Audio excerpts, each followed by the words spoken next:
Hi everyone, my name is Keith. I'm a machine expert with USACLEAN for 12 years, and this is the x1500 electric burnisher. In this video series, I'm going to show you some general maintenance that you can do yourself to keep your machine running at peak performance, and it'll help minimize the cost and need of sending a service tech.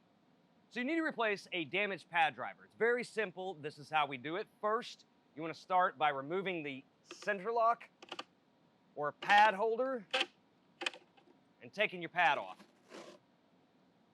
Next, what we're going to do is we're going to remove this 1/2-inch bolt from the motor shaft.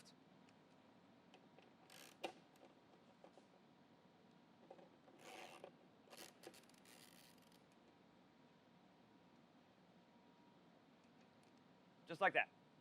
Now we can remove the damaged pad driver. Just like that.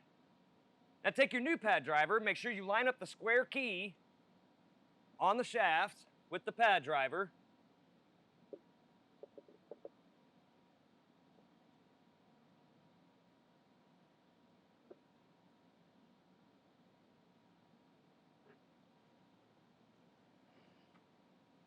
Take a 13mm bolt, tighten that back down into the shaft.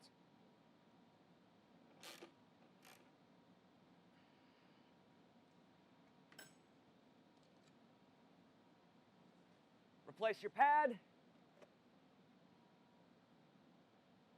and your pad holder.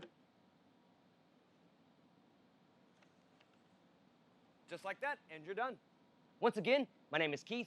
For all the parts listed in today's video, plus thousands of diagrams and how-to repair guides, be sure to click the link in the description below or visit us on the web at USACLEAN.com. Now, if you liked what you watched, go ahead and hit that like button and subscribe for future videos. Remember to stay safe, and thanks for watching.